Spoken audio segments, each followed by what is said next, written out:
Cool. Hey, thanks everyone, and welcome to the MindBodySpirit Festival, day number 3. We've been here for a few days already, so energetically, it's been a bit of a ride, and it's a bit of a tough act to follow. I'm not going to read anyone, but I am going to talk about how mindset shifts and shapes our everyday life. So I'm Andrei. I'm the co-founder of STEO, and what I focus on is helping people move from a state of autopilot, the patterns that we all go through every day, into a more conscious approach in life. And I do this through focusing on what we think about and bringing it back down to the patterns and recognizing them. So what I want to do today is keep this very simple and very practical. It's not really about extreme routines. I'm not here to talk to you guys about ice baths or any kind of specialized biohacking tools. I'm more talking about your mind and being aware of it, and not really shifting your life overnight, but patterns that can help you, or you can recognize the patterns that can help you change that in everyday life. So I want to start with a simple question. How much of your day is chosen and how much of it is automatic? Like we do all of these things every day. We wake up and we go on a script, and take a moment with that, because by chosen, I mean conscious, intentional. So something that you've decided to do in that moment. And by automatic, I mean the reactions, the things that come up in your body, the habits, the patterns, the things that keep us going, the things that happen without us really thinking about them. And of course, there's a time and a place for everything.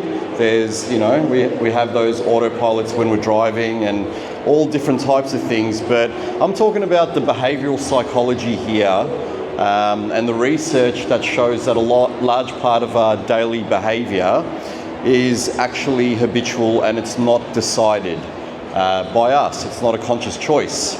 So that's what really interests me, and that's what gets me going in the work that I do.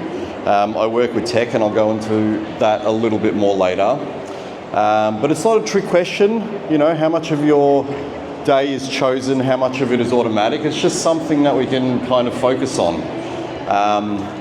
Because this is what most people are living inside of right now. You wake up, you have the same thoughts, you have the same kind of feelings. You check your phone, the same notifications come in. You remember stress patterns, things that make you anxious, and it creates pressure. And that pressure starts to create comparison. This is all on autopilot. The comparison leads to rush decisions. You sit there, and before you even know it, you've already gone into another stream of thought. That's like autopilot. And then before you know it, you've got poor sleep. You've got the same emotional reactions every day. And it's just on repeat. And I mean, it's not a bad thing. It's just a biological perspective. Your nervous system's just constantly being stimulated, and that nervous system has an effect on your everyday life and your everyday health. So really what I like to think about is how empowered you can be from taking time to notice these patterns within yourself, moving between those spikes of dopamine and excitement that then dull down from whatever you've put your attention to, and whatever that stimulation comes to and turns into cortisol and stress. And actually, I like to think of the mind as a holistic connection between what happens in the body and also what manifests every day in your energetic life, because our thoughts, they have some kind of mental energy associated to them, and it's a very subtle thing at first, but it does really empower everything in our life. And so when we start to normalize this, we start to normalize other feelings as well, like guilt, stress, shame. It's not about personal failures here. I think that we're all on a journey of reflecting in with ourselves and actually seeing what drives this. So basically, when people hear the word biohacking, they might think that I'm talking about jumping into an ice bath and all of these extremes, like supplements and expensive devices and routines. And at the core, I really believe that biohacking is more simple than that. I really believe that the first biohack we can do is start to become aware of what thought we have and what energy and I guess effect that has on our everyday environment. And we can always have this reset. It's a process of understanding an input. So a thought is like an input. If you think of ourselves as some kind of program we're running on, like, an energy conservation. If you think about, like, everything in life is energy, including our thoughts. So we try to conserve energy, and our body's constantly processing these inputs. So anyway, basically, if you change the input, you change the output as well. So instead of trying to control everything externally and looking for an external shift in biohacking or in changing your life, what gets me going is seeing how we can do that shift internally. And so there's a few inputs that can shape your day, your everyday state. And like I was saying, thought is the first one. It's the fastest way to recognize an input from the conscious going into the subconscious.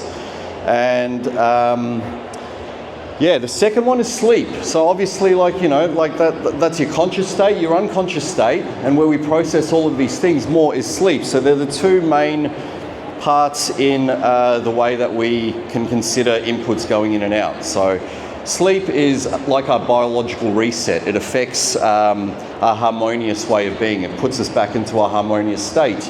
It regulates our memory, our emotional system, and that regulation in general. Now, the third part, if you look at biohacking, and I guess what I mean by that again is just these resets and just noticing, is movement. So I like to focus on what I can do with tech, and I'll get a bit more into that later, how you can deal with anxiety. But one of the first things before you go looking for it externally is start to look at yourself as a system, and literally just moving your body around is another thing. It might sound very basic here, but again, it's about bringing awareness to these things holistically as well. And that's the fourth point, it's attention. So as you move forward through this, you start to notice where your attention goes. Because where your attention goes in life is really where your life is headed. I mean, in the most simplistic way here, I'm not trying to overcomplicate anything. Attention is what you focus on, and it literally shapes your neural pathways as well. And those neural pathways is the autopilot that I was talking about. And when you're more aware of this, you start to be more aware of your relationships as well, your environment, everything around you, the cues that are there. You realize that you have a choice to put yourself in places. If you ever feel stuck in life, the first point of call is you at the end of the day, and you is just what you're focusing on and what you're thinking about. So the question is, which one of these is affecting you without your awareness? And we've all got them. We've all got this autopilot. So autopilot's a process. It's a learned behavior, and it's also, like I said, not necessarily a bad thing. It's something good as well. It's doing its job. It's conserving energy for the brain, and our brains are designed to conserve energy. Everything in this world is energy, but it does create a pattern around us, and these patterns do go on repeat. So the issue isn't that autopilot exists or it's not a negative thing. It's just about shifting your focus to autopilot. The bigger issue here might be not noticing when you are in some state of autopilot that's negatively affecting your life and feeling out of control, and letting it dominate your life and feeling powerless.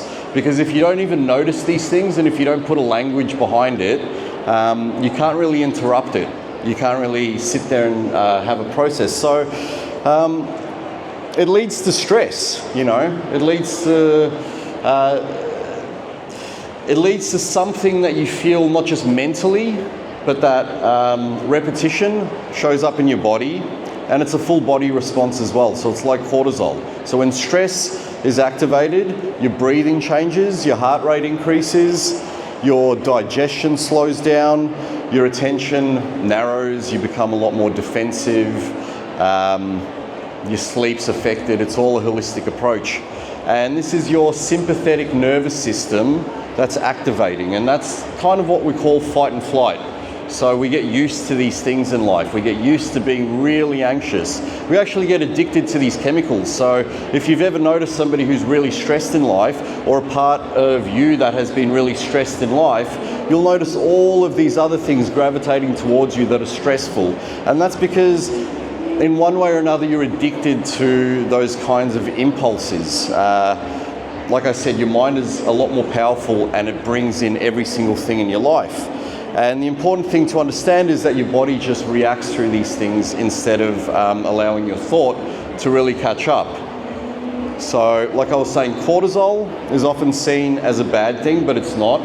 It's not necessarily a bad thing at all. It comes from an evolutionary point of view where we were hunter-gatherers. We used to have to be predators or hide from predators. In short burst cortisol, it helps us focus, it helps us react, perform. We can really sharpen that, but we can also become addicted to that. And if we don't notice when it becomes addictive, it causes so many biological problems within us as well. It causes inflammation, and it causes us to react in ways that we don't want to react.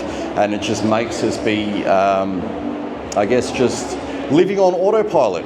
So the problem with that is that when it's constant and when it's activated in a longer state than it's designed to do, it really does cause us problems internally. And like I was saying, it becomes known, it becomes predictable, and even familiar things that are comfortable to us, they seem healthy, but they're not necessarily healthy. We go into these patterns of autopilot. So again, I'm just laying out the foundation here for, from what I mean by biohacking, being aware of your thoughts. And I want to mention that you can't change a pattern that you can't see. So awareness is literally the first biohack here. The reason that things like ice baths and everything work so well is because it shocks us. And we're already in this state where we just dramatically notice our thoughts change because a shift in our environment's happening. But these awarenesses and these shifts in our environment can be more of a practice. You can narrow that gap between stimulus and response from your brain.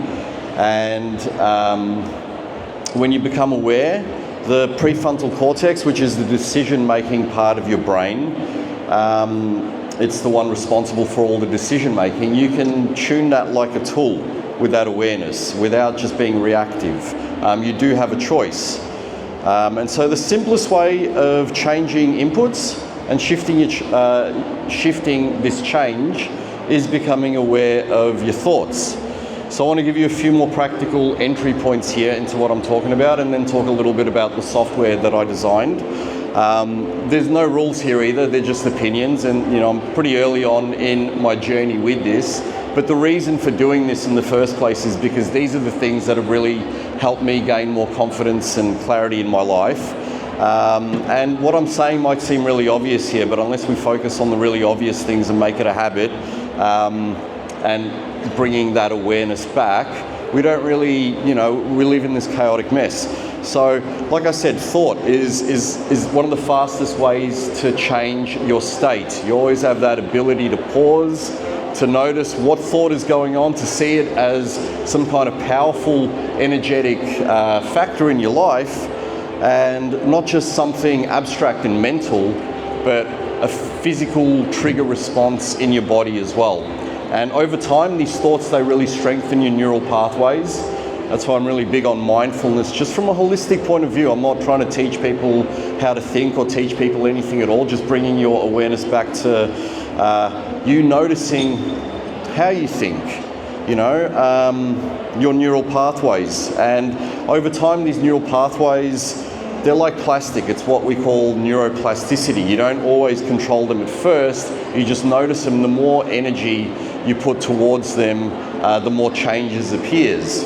And that's the practice. So before reacting, just notice what's happening there. Now bring it back to sleep. It's not about going to sleep and shutting down from the world and being lazy. Sleep's biological maintenance.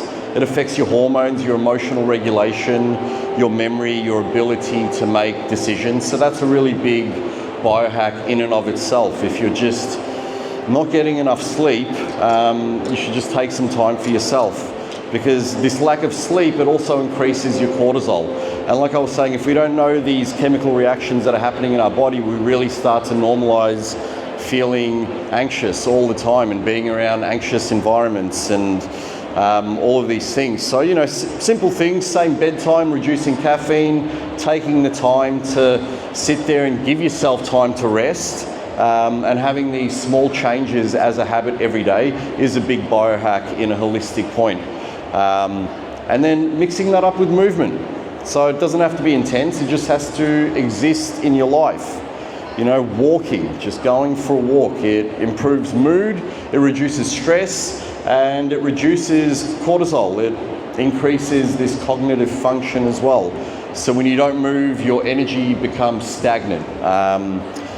So you don't really need to train like an athlete, we just need to have like some kind of pattern of moving regularly. And the more awareness you have of where you move, what your environment is, the more you see it as influencing your behavior. So this is what behavioral psychology is in the first place. It's noticing the environments that you put yourself in. Why am I here? Why am I doing this? Again, bringing it back to a holistic approach about thought and awareness.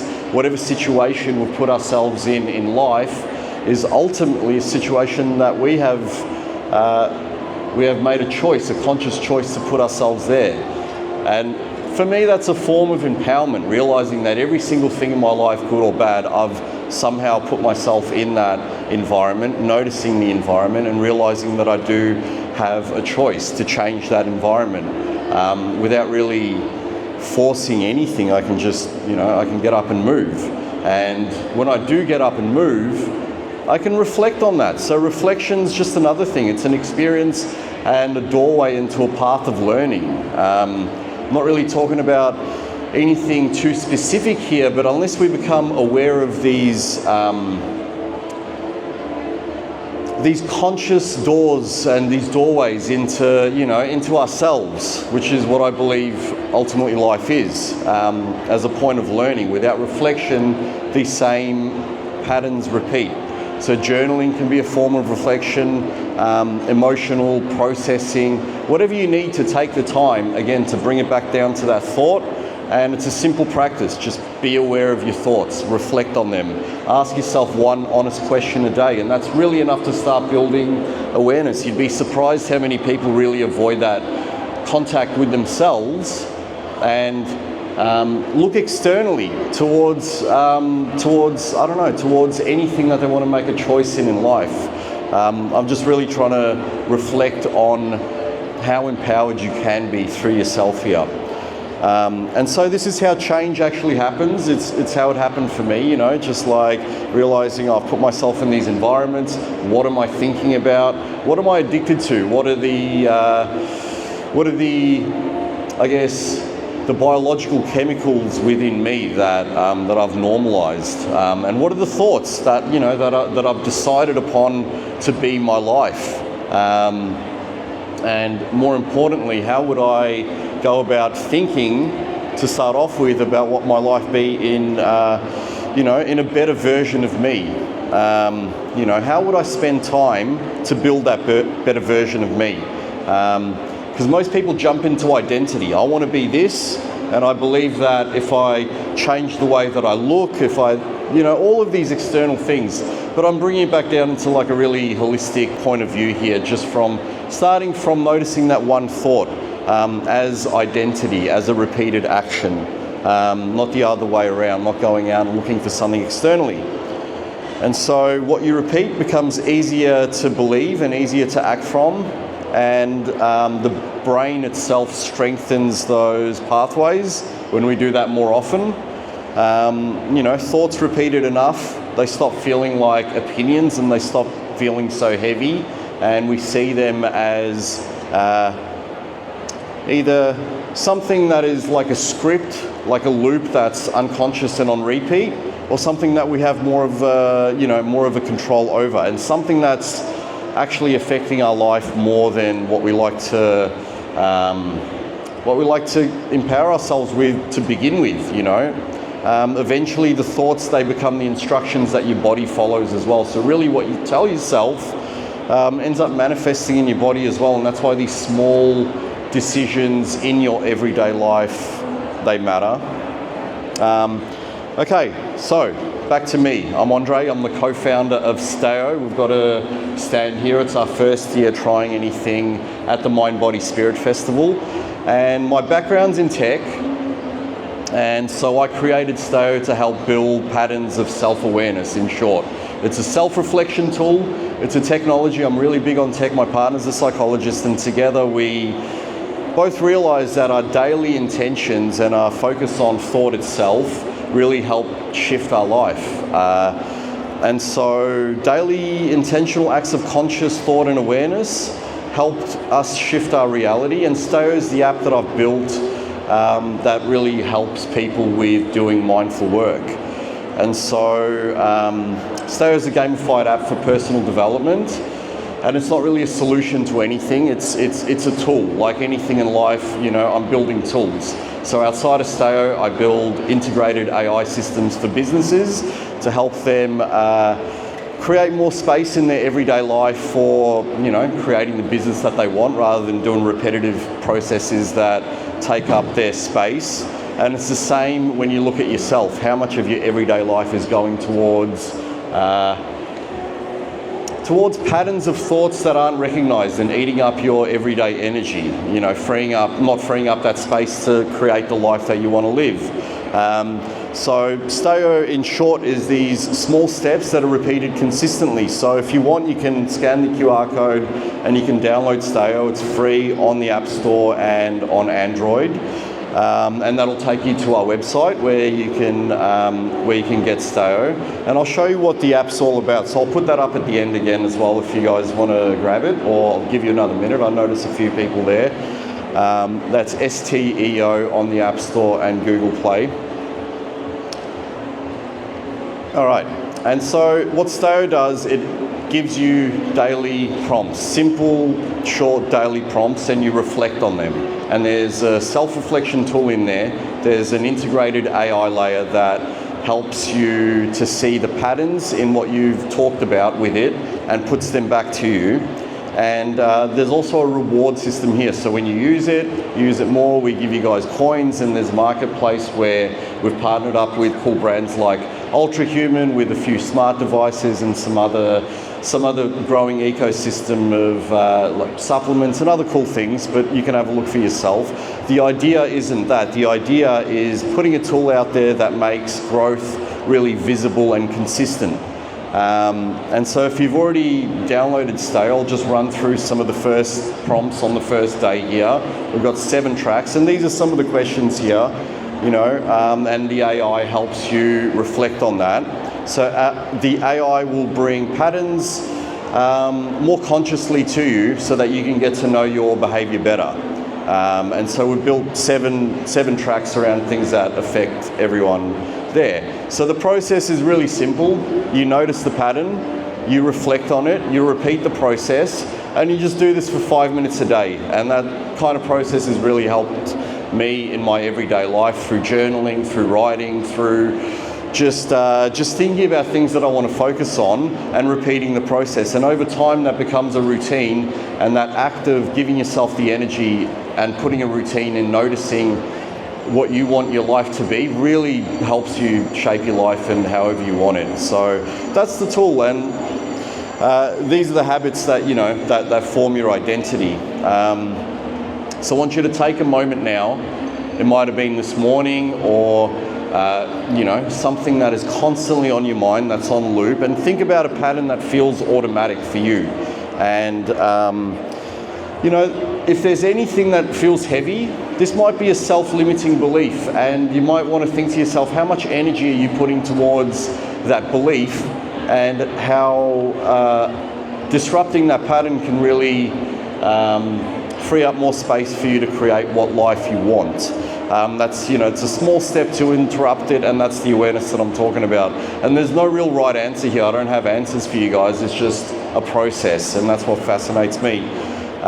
So yeah, thanks for taking the time to listen to my chat. I've left the QR code up there for you guys to download STEO, and if you guys have any questions, I'd be happy to chat to you guys about it. Thanks so much for your time.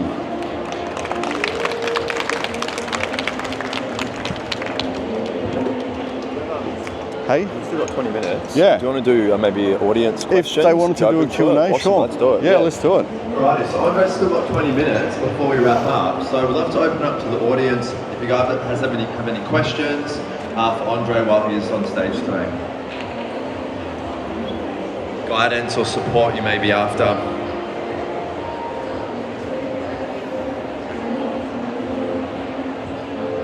Hi. Hi. What is the concept of ice baths? Yeah, so ice baths is just about shocking your central nervous system into just being aware of like that moment. So yeah, an ice bath will just, I think, reset your central nervous system. And I'm talking about a process before getting there, in just having the ability to have a thought that's like an ice bath, for example, and noticing it. But yeah, an ice bath is jumping into cold water. It's a very popular thing nowadays. Yes, I'm aware of that, but I've been asked to do it Oh yeah. on numerous occasions. Yeah. I've just said, well, no. Well, I mean, look, you can give it a go, and it's a good challenge to see if you, how can I put it, how you can cope with that mental weight that comes with it, because instantly you're like, why am I doing this, and the more comfortable you become with that discomfort, then I guess that's the process of it as well. Yeah. Thanks. Hello. Hi. Hi. Julie's my name. Yeah, I'm just wondering, where does one begin? I was just sharing with Andrea, I guess my issue is I'm tired, I'm fatigued, I'm always tired, I need to sleep. I don't. I need to change that, because that's now creating a life I don't want, where I spend half my life in bed looking for this answer that's not in sleep. Where do I start? Absolutely. Well, I mean, you have to really ask yourself, what do you want to be doing more? And for me, that question was very daunting. So having a creative background, it's like looking at an empty sheet of music. You're like, where do I start creating? And I think where you start is just one small step. So realizing that making that choice, being conscious that you can make that choice, and you've made it for yourself, and you can aim anywhere, and taking a step towards that is where you'd start. And really putting the effort in, I guess. It's like, if it feels uncomfortable, well, just decide for yourself whether you want to do it or not. And that's such a general question, but Julie, what interests you? What do you like to do? What would you like to do instead of just sleep, for example? I'd like to live a normal life. I'd like to be involved in a whole range of activities and work and experiences. But whilst I have this hanging over my head, I'm tired, I don't do anything. Right. And I fulfill that need, or try and tend to that need.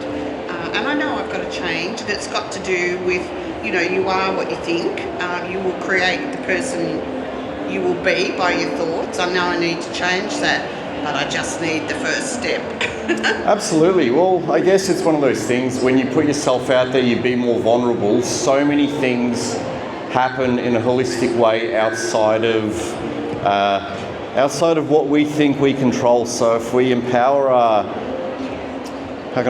mental energy, we start to recognize that everything is magnetic and things will come in. So again, it's about taking that small step and being conscious of why you've taken the small step, and life itself changes around you when you start to turn that into a routine and make it a positive thing, because we can draw from so much energy as well when we're doing that. Or at least that's what I've found. I don't have a one answer solution, but that's what's worked for me. The things that I've thought I can't do, I've really surprised myself at thinking, oh, you know what? Let's get up there and I'll do it.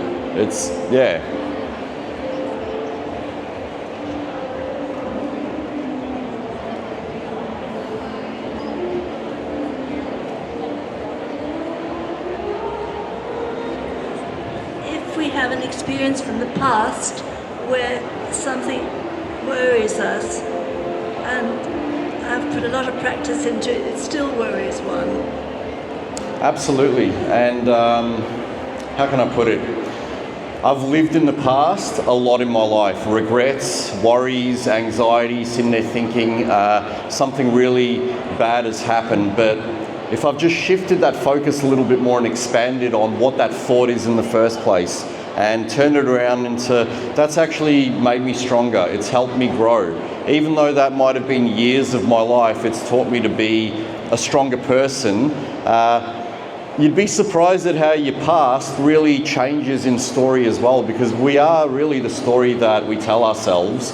And that's what I'm trying to say about the power of just recognizing that thought in the first place. So when we go into the past and we say, oh, you know what, I've wasted years of my life, or something really horrible has happened to me for years of my life. Well, that's given you the story to be the person that you are today. And you should always empower yourself on that story, because the hardest things that happen to you really give you the biggest abilities and biggest character traits in your life, I've found. And yeah, I mean, it's so easy to be heavy with that, but when we lighten it up, we can really lighten up our past as well. And I think that's one really amazing thing about being human. We can really shift that.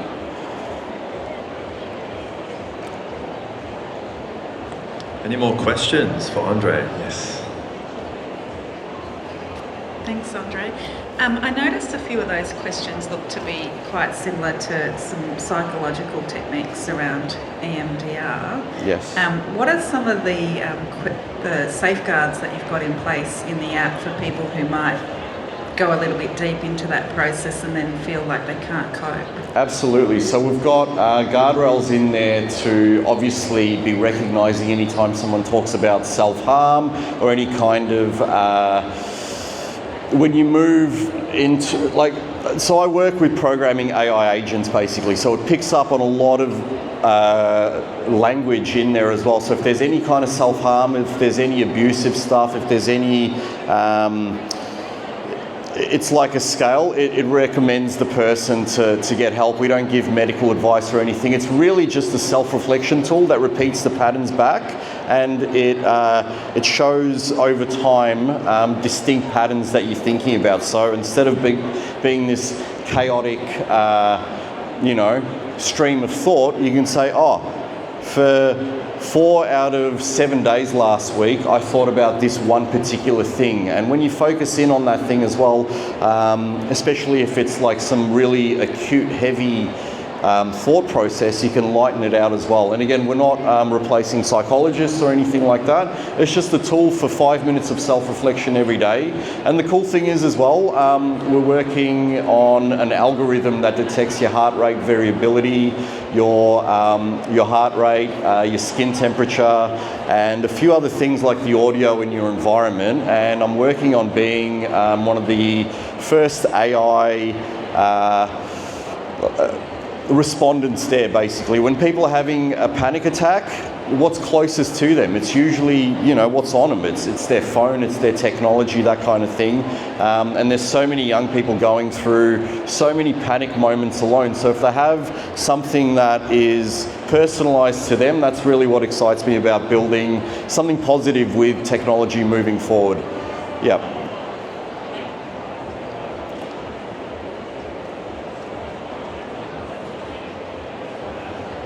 Any more questions about the tech or? Hello. Hey. What's a way you've used the app to really empower and help yourself? Sure. I guess from a personal standpoint, just building the app in the first place has really empowered me. Sitting there and seeing that, something so complicated like AI, which I was dreaming about years ago, and the more I got to learn the systems and use it, the more I've really empowered myself by building something that I think can have a positive impact on the world. But then just using it daily and sitting there and going, oh, hey, I use Duolingo daily and I'm learning another language and it's 5 minutes a day, and I've built it around the same principles of forming good habits, of I guess just better psychology. And through that better psychology, how can I put it? You just lighten up your life. So that's what I've found. Yeah, thanks. Anyone else?